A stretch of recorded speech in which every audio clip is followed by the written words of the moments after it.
For years, we've witnessed the increasingly deadly encounters inherent with traffic stops. I'm scared.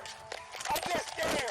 No longer routine, stops have led to hundreds of deaths nationwide, shattering lives on both sides.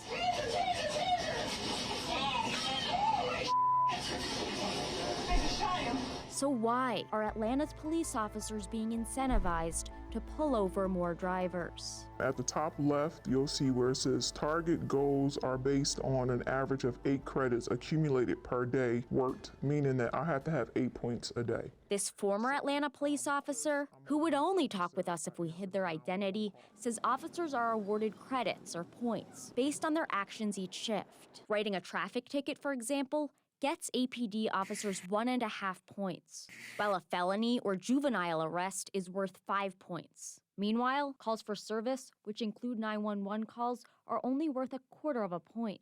Does this system encourage officers to do police work that earns them more points? Oh yeah, absolutely. Yes, because I might decide to sit somewhere in the cut and wait for somebody to glide through stop signs, especially a stop sign that I know people are definitely going to miss. I'll sit there and wait for that for my points. I'm not going to lie, if I think the person has the finances to pay for it, I will stack those tickets. To some, the policy amounts to a reward system, targeting the public as trophies. I am really critical of volume traffic stops. I don't like it. I think it's ridiculous. But Deputy Chief Darren Sherbaum defends APD's evaluation system as a way to measure officer productivity. The values that are assigned are to reflect the time of service that it takes for that officer to complete the task. He says points are based on effort and work. Traffic stops are fairly quick, so they're worth less points than juvenile arrests, which take up more time. So when you see that, that is a fair reflection of how much time is an officer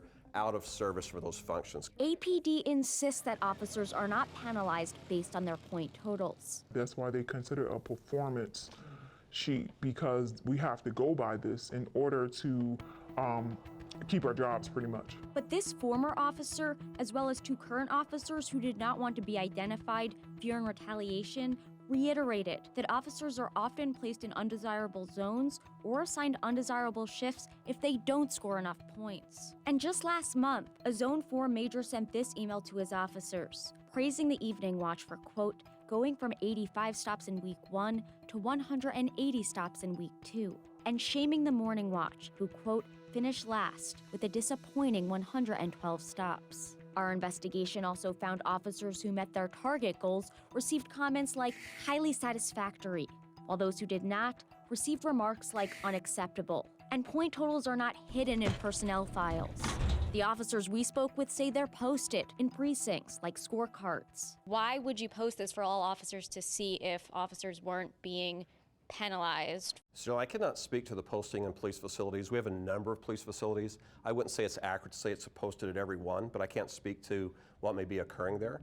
Our goal is to know when that patrol car leaves the precinct that day, is it serving your community? And this is not the first time APD's point system has been called into question. In 2020, former Mayor Keisha Lance Bottoms created a Use of Force Advisory Council and tasked them with issuing recommendations to improve policing in the city. Among those recommendations, eliminating performance evaluation systems and disciplinary actions that incentivize officers to make unnecessary arrests. Is it some arbitrary system? Tiffany Roberts served as co-chair on that council. It's pretty clear that if you say that officers have to have 8 points a day in order to have a satisfactory mark and you punish them if they don't, you're telling them they have to arrest people so that they're not incentivized to divert cases. APD went on to tell me that they've recently created another performance evaluation chart that does award points to officers who use policing alternatives. But officers we spoke with say they've yet to see that updated chart in their precincts. Regardless, it's something they call putting a Band-Aid